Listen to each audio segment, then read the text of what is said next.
Hello दोस्तों, नमस्कार। स्वागत है एक बार फिर से आप सभी के अपने प्रिय चैनल पर। दोस्तों आपको बता दें आज की और अभी की जो सबसे बड़ी खबर आ रही है, जहां पर पहली बार पीएम इमरान खान ने भारत की दी मिसाल। कहा हम उनसे इस सेक्टर में रह गए हैं पीछे, भारत निकल गया हमसे आगे। बताएंगे दोस्तों आखिर इमरान खान के मुंह से भारत को लेकर अमृत कैसे बरसने लगी। दोस्तों बताएंगे आपको, साथ ही आगे बताएंगे जहाँ पर तबलीगी जमात के समर्थन में खड़ा हुआ पाकिस्तान। जी हाँ दोस्तों, क्या सऊदी अरब के खिलाफ जा रहा है इमरान खान। बताएंगे क्या कहा है तबलीगी जमात को लेकर। साथ ही आगे बताएंगे आपको जहां पर 1400 AK-47 राइफलें और 2,26,000 राउंड गोला बारूद भारत के सटे इलाकों से लेकर जाया जा रहा है। दोस्तों आखिर कहां तबाही मचाने का ये बड़ा प्लानिंग है, बताएंगे आखिर क्या है पूरी खबर। उससे आगे आपको बताएंगे दोस्तों जहां पर फिर एक बार कांग्रेस को लगा है बड़ा झटका, वो भी कहीं और नहीं, उत्तर प्रदेश के रायबरेली के बाद प्रयागराज में। जी हाँ दोस्तों, 3 बार के विधायक रह चुके भाजपा में हुए हैं शामिल। बताएंगे बड़ी खबर। साथ ही उत्तर प्रदेश में भी नाइट कर्फ्यू लगा दिया गया है। दोस्तों इसको लेकर क्या क्या नए नियम है, इसकी बड़ी जानकारी आपको देने वाले हैं। और साथ ही वायरल हुई कारोबारी के नोटों से भरे घर की तस्वीर के बाद बीजेपी के दिग्गजों ने सपा को घेरना शुरू कर दिया है। दोस्तों इसकी भी लेटेस्ट जानकारी आ रही है, तो हर तरह की खबर आपको बताएंगे। उससे पहले बने रहेगा वीडियो के अंत तक। और अभी खबरों में आगे बढ़ने से पहले हमेशा की तरह मानते हैं कि मोदी जी हाँ तो हर चीज संभव है। भारतीय सेना है तो अपना देश गर्व से जी रहा है दोस्तों, और आपको भी भारतीय होने पर शान है। तो फटाफट से इस वीडियो को भी कर दीजिए लाइक, चैनल को कर दीजिए सब्सक्राइब, बेल आइकन दबाइए, साथ ही कमेंट बॉक्स में लिख दीजिएगा जय हिंद। जी हाँ दोस्तों, तो चलते हैं पहली और सबसे बड़ी खबर की तरफ, जहाँ पाकिस्तान के इमरान खान पहली बार भारत की दी मिसाल। कहा हम उनसे इस सेक्टर में रह गए पीछे। बता दें पाकिस्तानी प्रधानमंत्री इमरान खान ने पहली बार स्वीकार किया है कि वो भारत से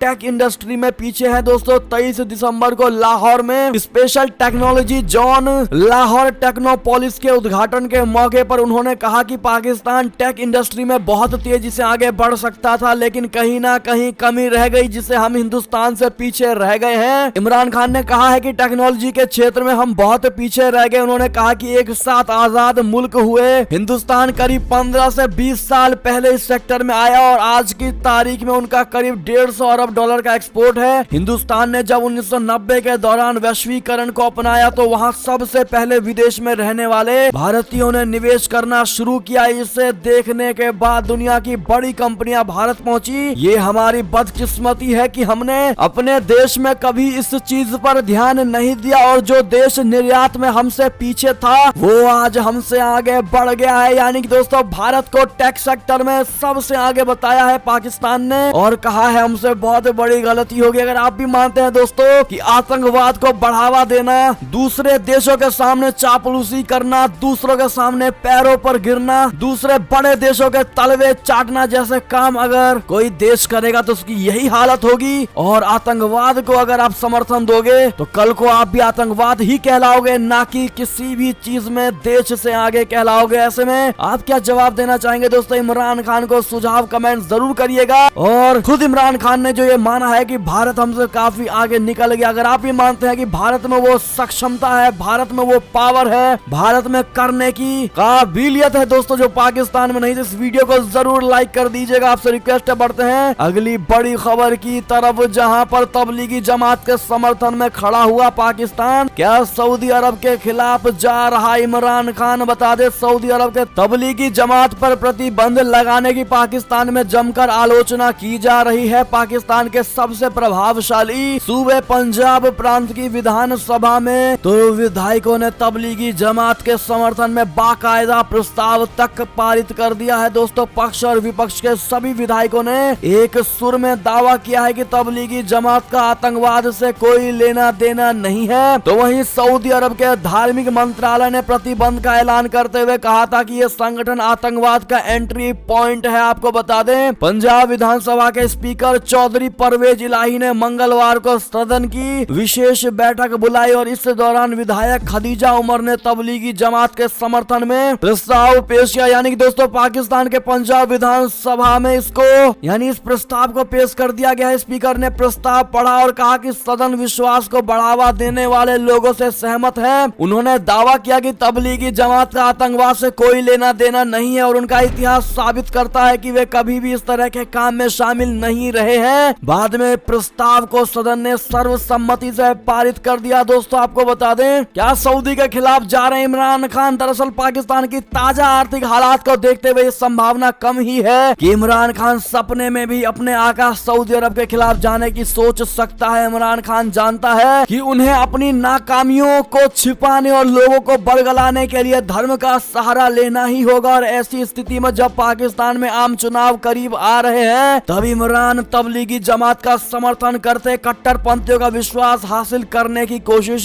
कर रहे हैं। और ऐसे में दोस्तों आपको क्या लगता है, सऊदी अरब के साथ दुश्मनी मोल ले रहा है पाकिस्तान? अपने जवाब जरूर दीजिएगा दोस्तों। और आप तबलीगी जमात को किस नजरिए से देखते हैं, कमेंट करके जरूर बताइएगा। भारी मात्रा में कमेंट करिएगा दोस्तों। देखते हैं क्या कहती है हमारी भारत की जनता तबलीगी जमात को लेकर। चलते हैं अगली बड़ी खबर की तरफ, जहां पर चीन की मदद से बैलिस्टिक मिसाइल बना रहा सऊदी अरब। अब ईरान को मनाने में अमेरिका के पसीने छूटेंगे। बता दें, सऊदी अरब चीन के साथ मिलकर अपनी खुद की बैलिस्टिक मिसाइलों का निर्माण कर रहा है। अमेरिकी खुफिया एजेंसियों की रिपोर्ट और सैटेलाइट इमेज में सऊदी अरब का मिसाइल निर्माण संयंत्र भी दिखाई दिया। और इस खुलासे से मध्य पूर्व में बड़ा परिवर्तन देखने को मिल सकता है। आशंका जाहिर की जा रही है कि अब जो बाइडेन प्रशासन के लिए ईरान को परमाणु हथियारों के निर्माण से रोकने में भी मुश्किलें आ सकती हैं। सऊदी अरब और ईरान की दुश्मनी जग जाहिर है। कुछ दिन पहले ही संयुक्त राष्ट्र में सऊदी अरब के दूत ने बयान दिया था कि ईरान बातचीत को लेकर गंभीर नहीं है। अगली खबर की बात करें, जहां अमेरिका के मोस्ट वांटेड को यूनाइटेड नेशन ने की है पैसे की पेशकश।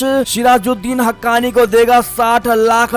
बताते संयुक्त राष्ट्र बोले तो यूएन ने तालिबान के आंतरिक मंत्रालय को अफगानिस्तान की सुरक्षा के लिए $60 लाख की मदद देने की पेशकश की है। अफगान सरकार के इस मंत्रालय की जिम्मेदारी खूंखार आतंकवादी और हक्कानी नेटवर्क के सरगना सिराजुद्दीन हक्कानी के पास है। जी हाँ दोस्तों, अगली खबर की बात करें, जहां पर 1400 AK-47 राइफलें और 2,26,000 राउंड गोला बारूद आखिर कहां तबाही मचाने जा रहा था ये जखीरा। बता दे, भारत से सटे अरब सागर में AK-47 की एक बड़ी तस्करी पकड़ी गई है। अमेरिकी नौसेना ने बताया है कि उसकी 5वीं फ्लीट ने गश्ती के दौरान उत्तरी अरब सागर में 1400 AK-47 राइफलें और गोला बारूद को बरामद किया है। ये राइफलें एक मछली पकड़ने वाली बोट पर छिपाई गई थी। दोस्तों बड़ी बात यह है कि ये बोट किसी भी देश में रजिस्ट्रेशन के बिना समुद्र में घूम रही थी। नौसेना ने दावा किया है कि इन AK-47 राइफलों को यमन में हुती विद्रोहियों को भेजा जा रहा था और ये शक जताया गया है कि इनका निर्माण ईरान में किया गया है। जी हाँ दोस्तों, आप पिक्चर में देख ही पा रहे होंगे कैसे AK-47 जो कि 14 से भी अधिक मात्रा में उपलब्ध है दोस्तों, 2,26,000 से भी ज्यादा गोला बारूद उपलब्ध है। ऐसे में आपकी क्या राय सुझाव होगी इस खबर को लेकर, कमेंट जरूर करिएगा। और ये भारत के सटे अरब सागर में पाई गई है, यानी कि भारत को भी इससे खतरा था। इस पर आपकी क्या राय कमेंट होगी बताइएगा जरूर। अगली खबर की बात करें, जहां पर बांग्लादेश में खचाखच भरी नाव में लगी भीषण आग, जिसमें अब तक 40 लोगों की मौत, 200 से ज्यादा लोग झुलसे। जी हाँ दोस्तों, दक्षिणी बांग्लादेश में शुक्रवार को लोगों को ले जा रही एक नौका में आग लगने से कम 40 लोगों की मौत हो गई है दोस्तों, और कम से कम 200 लोग झुलस गए हैं। अधिकारियों ने यह जानकारी दी है। और ये आग बारगुना जा रही नौका MV अभिजन 10 के इंजन कक्ष में स्थानीय समय के अनुसार शुक्रवार को